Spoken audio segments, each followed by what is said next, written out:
नमस्कार साथियों, स्वागत है आपके यूट्यूब चैनल मोटिवेशनल स्क्वायर पे। इस चैनल पर हम जो है one day exam, PCS exam and जो है कॉम्पिटिटिव सभी एग्जाम्स के लिए प्रिपरेशन के लिए जो है वीडियोस अपलोड कर रहे हैं या फिर रिवीजन कर रहे हैं। वन बाय वन सारे सब्जेक्ट्स मैं यहाँ पे कंप्लीट कराने वाली हूँ। सबसे पहला सब्जेक्ट हमारा यहाँ पे जीव विज्ञान है, जिसमें हम बायोलॉजी मतलब कि उसी को पढ़ रहे हैं। अब तक मैं आपको काफी कुछ पढ़ा चुकी हूँ।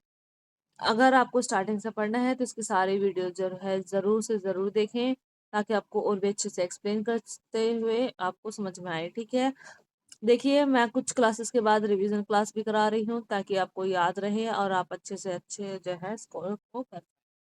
चलिए अब हम शुरू करते हैं नेक्स्ट पार्ट से। कल तक हमने जो है कई सारी चीज़ों के बारे में पढ़ा था। आज से हम जो है कल हमने नील हरित सवाल एंड कवक के बारे में पढ़ा, ठीक है। और प्लांट सेल भी मैंने आपको बताया था इससे पहले वाली क्लासेस में, ठीक है। सेल वॉल बताया था एंड माइटोकॉन्ड्रिया बताया है फैक्ट्स के अंदर। ये सारी चीजें मैंने आपको बताई है। आई होप कि आपको थोड़ा थोड़ा याद आ रहा हो।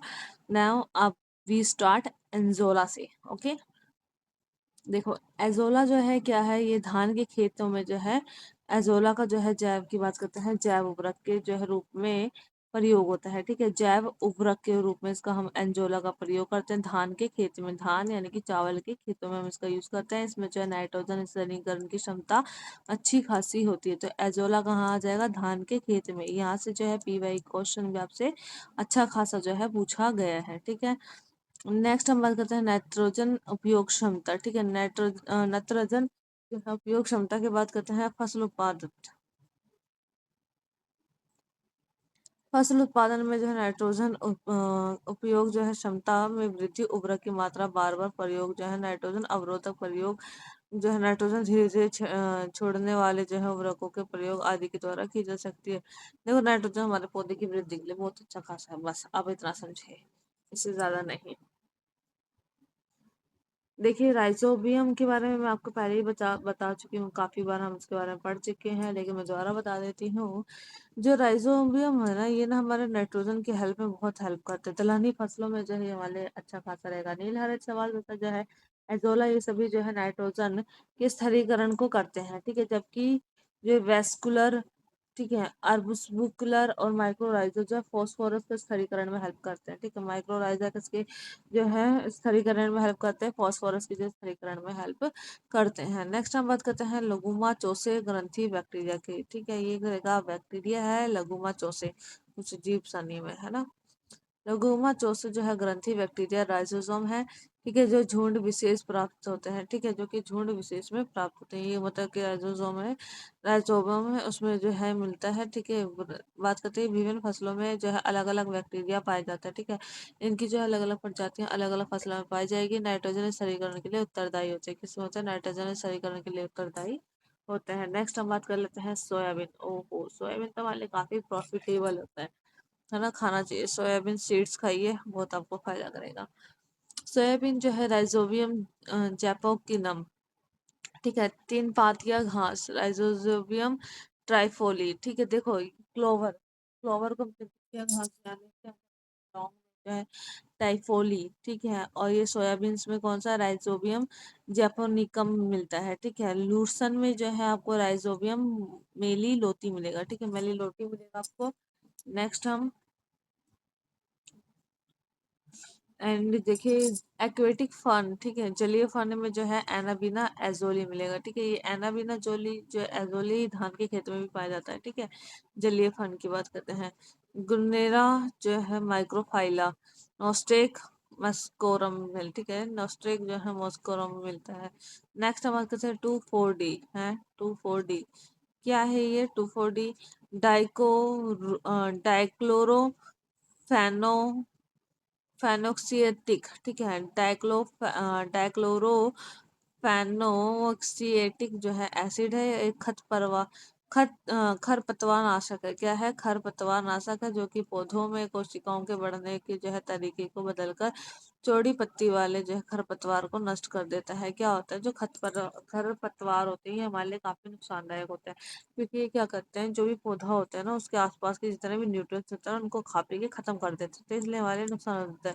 तो जो 2D4 डी है ना, ये क्या करता है कि इसको ना खत्म कर देता है, क्या कर देता है, खत्म ही कर देता है। हटा यार, इसको हटा। ठीक है, जिससे हमारे पौधे सुरक्षित रहते हैं और हमें अच्छी फसलें मिल जाती है। नेक्स्ट हम बात करते हैं ऑक्सीन की। किसकी बात कर रहे हैं हम?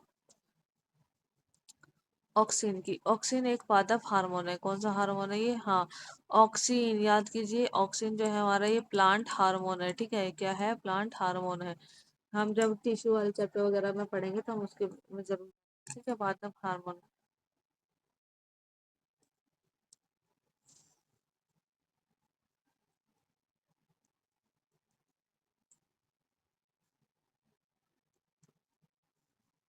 ऑक्सीडेंट यानी कि पादप हार्मोन है, जिसका उपयोग खरपतवारनाशी के रूप में जो फसलों में किया जाता है।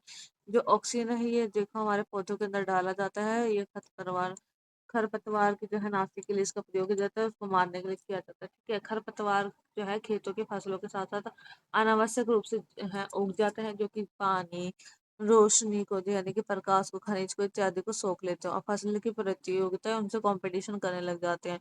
जिससे क्या होता है, हमारी जो फसल होती है वो अच्छी नहीं उग पाती। क्या होता है? जिससे कि हमारी फसलें अच्छी नहीं उग पाती हैं। ठीक है, नेक्स्ट हम बात करते हैं ऑक्सीजन। O2 जो हमारे शरीर में पाया जाता है, सर्वाधिक सबसे ज्यादा हमारे शरीर में ऑक्सीजन ही है, 65%। इस धरती पे सबसे ज्यादा पाई जाने वाली गैस कौन सी है? ऑक्सीजन है। याद रहे, मैंने धरती पर बोला ना कि वातावरण में। ठीक है, वातावरण में नाइट्रोजन है, धरती पर जो है ऑक्सीजन पाई जाती है, हमारी बॉडी में भी ऑक्सीजन पाई जाता है 65%। जिसके बाद क्रमशः जो है कार्बन जो है हमारा 18.5%, हाइड्रोजन 9.5%, नाइट्रोजन इतना परसेंट, कैल्शियम और फॉस्फोरस जो है इतना इतना स्थान रखते हैं। नेक्स्ट हम बात कर लेते हैं वयस्क मानव में जो है तो नेक्स्ट हम बात कर लेते हैं कि जो हमारा वयस्क मानव है उसमें 206 हड्डियां होती हैं, और जो छोटा बच्चा होता है उसमें जो है 209 हड्डियां होती हैं। कितनी होती हैं? 209 हड्डियां होती हैं। ठीक है, 209 हड्डियां जो है होती हैं, और मानव में जो 206 हड्डियां होती हैं। कंकाल मांस का जो है निर्माण करता है। ठीक है, कहता है ना किसी का हड्डी तोड़ देता है, नेक्स्ट टाइम से ये मत करना कि हड्डी तोड़ दूंगी, ये बोला तुम्हारी 206 हड्डियां तोड़ दूंगी। ठीक है, उससे पता लगेगा अरे वाह, कोई तो मतलब पावर के साथ साथ इंटेलिजेंट भी है ना। अपनी पावर कहीं तो दिखाएं। हम्म। नेक्स्ट हम बात करते हैं कैल्शियम फास्फेट की। कैल्शियम फास्फेट जिससे हमारी हड्डियां बनी होती हैं। क्या बनी होती है? हड्डियां बनी होती है। हमारे दांत भी इसी से बने होते हैं। कहते हैं दांत तोड़ देंगे, कैल्शियम फास्फेट तोड़ देंगे। सीधा बोला कि कैल्शियम फास्फेट ही खत्म कर देंगे हम तुम्हारे, जो तुम्हारी बॉडी में कैल्शियम सल्फेट है ना, सॉरी फॉस्फेट, उसको ही हम मार डालेंगे, खत्म कर देंगे। ओके, ठीक है, नेक्स्ट हम जो है स्टार्ट करते हैं।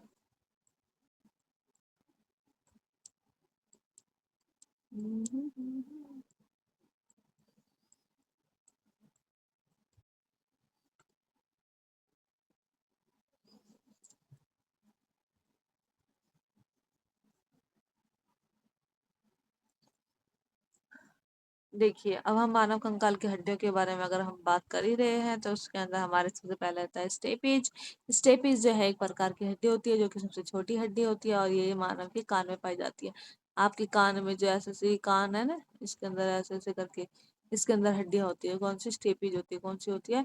स्टेपीज हड्डी होती है। ठीक है, स्टेपीज हड्डी होती है। फीमर, फीमर हमारे ये थाई की हड्डी होती है, सबसे बड़ी हड्डी होती है हमारी फीमर। उब्रिका जिसे कह देंगे। ठीक है, ये हमारी जांग में पाई जाती है। कहाँ पे? जांग में। जांग में पाई जाती है, जांग में। ठीक है, नेक्स्ट हम बात कर लेते हैं सल्कीरिया में जो है ऑर्थोप्लास्टी। सल्कीरिया ऑर्थोसेलिक्रिया सॉरी सेलक्रिया में जो है ऑर्थोप्लास्टी की बात करते हैं। कूल्हे की जोड़ का जो है प्रतिस्थापन, हिप जॉइंट जो है रिप्लेसमेंट। ठीक है, ये एक ऑपरेशन होता है जो कि हमारी हिप होती है, उसमें जॉइंट का जो रिप्लेसमेंट जो है करते हैं। आर्थियो ऑर्थोप्लास्टी का शब्द का जो शाब्दिक अर्थ है अर्थ जोड़। जैसे कि हमारे हड्डियां कहीं पर टूट गया, मतलब कि निकालना, जैसे हमारा घुटने है, ठीक है, उसकी कटोरी को चेंज कर दिया जाता है तो हमारा किस में आ जाएगा? ऑर्थोप्लास्टी में आ जाएगा। ऑर्थोप्लास्टी को वजह से दर्द से छुटकारा दिलाना होता है, चलने की क्षमता को ठीक करना होता है, मांसपेशियों की जो है शक्ति में सुधार करना होता है। ठीक है, ऑर्थोप्लास्टी कराना पड़ता है भाई, जिसके घुटने में ज्यादा दर्द हो जाता है। समझ में आप लोगों को? इसलिए एक्सरसाइज वगैरह टाइम से करें तो ज्यादा अच्छा है। ऑर्थोप्लास्टी का उधर से दर्द से छुटकारा दिलाने के लिए मैंने आपको बता दिया है, ठीक है। ठीक से चलना इन सब में हेल्प करता है। ऑर्थोप्लास्टी जो है अन्य कारणों से निष्क्रिय हो चुके जो है जोड़ों को प्रतिस्थापन कर जो है पुनर्संयोजन के शल्य क्रिया में प्रयोग किया जाता है। इसका यूज जो है शल्य क्रिया में ऑपरेशन वगैरह में यूज किया जाता है। बूढ़े लोगों को देखा होगा कि उनके घुटनों का क्या हो रहा है, ऑपरेशन हो रहा है, ठीक है, तो उसमें जो है इसका प्रयोग किया जाता है जिससे कि ऑर्थोप्लास्टी कहा जाता है। नेक्स्ट हम बात करते हैं, ठीक है, सार्यू लिगामेंट। लिगामेंट पता है क्या होता है? जो लिगामेंट होता है ना, ये प्रत्यस्थ उत्तक होता है। क्या होता है? टिश्यू होता है। क्या होता है? टिश्यू होता है। ओके, तो हम बात करते हैं लिगामेंट जो है स्नायु वायु यानी कि प्रत्यक्ष उत्तक होता है, यानी टिश्यू होता है, हड्डियों के जो है के साथ पकड़े रहता है, ठीक है। क्या करते हैं? हड्डियों के साथ जो है पकड़े रहता है। लिगामेंट हड्डियों को जो है अन्य हड्डियों के साथ जोड़ता है, हड्डी को हड्डी से। देखो, या तो तुम उसका जो है फॉस्फोरस सल्फेट को जो है मतलब फॉस्फेट को जो है फोड़ दो, कैल्शियम फॉस्फेट को या तो तुम खत्म कर दो, या लिगामेंट लगा के जोड़ दो। अगर कोई नाराज हो तो कहते कोई बात नहीं, लिगामेंट लगा देंगे, मिल जाएगा, है ना। तो ये इसके लिए होता है, ठीक है। लिगामेंट हड्डियों को हड्डियों से जोड़कर रखता है। चलिए अब हम कुछ फैक्ट्स के बारे में पढ़ लेते हैं। दांतों पर जो है जमी परतें होती हैं भोजन के कारण, थूक, मुख, अम्ल और बैक्टीरिया से बनी होती है, ठीक है। यानी कि जो हमारे दांत है, ठीक है, उनके ऊपर जो ये परते वर्ते बनी हुई छोटे छोटे जो कण होते हैं, हमेशा खाओगे दांत है ना, दांत तुरंत ब्रश में जाओगे तो उसको जो है बैक्टीरिया, वो जो होता है सब क्या होता है, बैक्टीरिया की एक परत बनी होती है उस पर अच्छी खासी, ठीक है। नेक्स्ट, मुख्य अम्ल में जो है लार से स्रावी जो है टाइलिन एंजाइम होता है, ठीक है। जो हमारा सलाइवा होता है ना, ऐसे जो लार टपकती है कोई अच्छा खाना देख करके, तो उसमें क्या होता है, सलाइवे में कौन सा टाइलिन जो है एंजाइम होता है। क्या होता है? टाइलिन एंजाइम उसके अंदर हमें पाया जाता है। नेक्स्ट हम बात करते हैं लार का पीएच जो है 7 से कम होने के कारण जो है अम्लीय होता है। और इसकी जो हमारी लार होती है ना, वो एसिडिक होती है। क्या सी होती है? एसिडिक होती है, ठीक है, एसिडिक होती है। अगर आपकी जो है लाल ज्यादा एसिडिक होगी ना, तो आपके दांत ना थोड़े थोड़े से ना नीचे से झरना चालू हो जाता है अपने आप ही। तो ध्यान दें, जब भी पानी पिए उसको सिप करके और ऐसे मुंह में गुब्बारा फुलाकर फिर पिए। ऐसे गोल गोल से नहीं फुला देते, गोलगप्पा जैसे खाते हैं वैसे गोल मुंह से पानी से करें और फिर पिए, वो ज्यादा फायदेमंद होता है, ठीक है। चलिए नेक्स्ट आते हैं। दांतों की जो है परत के जो है खुरचन का अध्ययन करते समय जो है एंटोनी वॉन ल्यूनहाक ने जो है इसमें बैक्टीरिया की उपस्थिति का पता लगाया। देखो, एक बंदा है एंटोनी वॉन, उसने क्या करा है, इसमें कौन सी बैक्टीरिया का पता लगाया है? ल्यूनक हाक, ठीक है, ल्यूनक हाक जो है इसने पता लगाया कि हाँ भाई हमारा जो दांत है उसके परत जो ऊपर होती है ये वाला बैक्टीरिया जो इसमें पाया जाता है। कैल्शियम और फास्फोरस की बात करते हैं। ये फास्फोरस ना, आपको जो माचिस नहीं होती, माचिस माचिस का जो ऐसे ऐसे करके माचिस होती है, फिर ऐसे गोल गोल होता है ना, ऐसे जो होती है माचिस। अरे वाह, इतनी अच्छी माचिस बना देती हूँ मैं, मुझे भी नहीं पता था, ठीक है। तो ये जो गोल गोरस होता है ना, इसी में फास्फोरस होता है। क्या होता है? फास्फोरस होता है।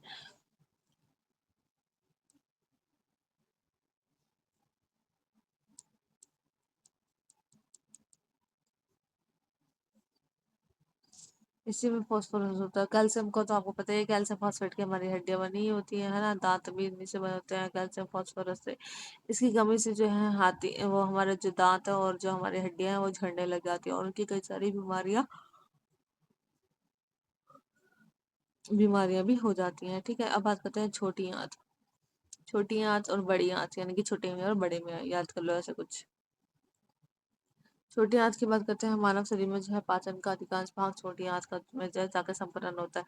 ऐसा नहीं खाना खाया और पेट में चला गया तो पच गया, नहीं, वो छोटी आंत में जाकर आधे से ज्यादा काम वहां पे जाकर खत्म होता है, ठीक है। इसके अलावा जो है पचे हुए पदार्थ को जो है अवशोषण मुख्यतः छोटी आंत में ही होता है, ठीक है। जो हमारा खाना पच गया तो उसको भाई सोखने के लिए तो कोई तो चाहिए, तो सब कहाँ होता है? हमारी छोटी आंत में ही होता है, ठीक है।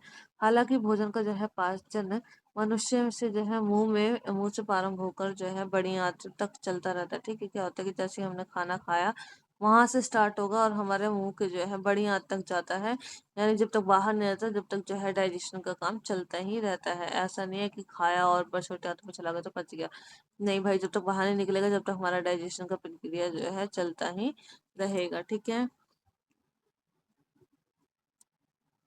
एंजाइम्स की बात कर लेते हैं। अब हम कुछ एंजाइम की बात करते हैं। देखिए, जो एंजाइम्स होते हैं ये मूलतः प्रोटीन होते हैं। क्या होते हैं? जो एंजाइम होते हैं वो एक तरीके से जो है प्रोटीन ही होते हैं, जिनका निर्माण जो है नाइट्रोजनी पदार्थों या फिर जो है कौन से एसिड से होता है? संश्लेषण द्वारा होता है। अमीनो एसिड से होता है, नाइट्रोजन या फिर जो है अमीनो की हेल्प से जो हमारी बॉडी में जो संश्लेषण होता है। ठीक है, ये एंजाइम जो होते हैं प्रोटीन होते हैं। ठीक है, जैव क्रिया में एक विशेष प्रकार के जो है एंजाइम एक विशेष कार्यों से जो है संपादित करते हैं। ठीक है, ये उसी प्रकार कार्य करते हैं जिस प्रकार जो है ताले को खोलने के लिए विशेष चाबी का प्रयोग किया जाता है। एंजाइम जो हमारे बहुत इंपॉर्टेंट है, हमारी बॉडी में देखेंगे हमारे पास काफी सारे एंजाइम होंगे जिनको हमें पढ़ना होगा।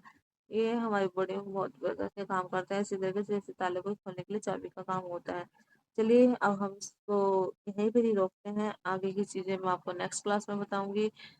आपको मेरा चैनल लाइक पसंद आए तो भाई लाइक कर देना, कमेंट कर देना, सब्सक्राइब कर देना, जो कि मेरा भी भला हो जाएगा थोड़ा सा और आपका भी हो जाएगा, है कि नहीं।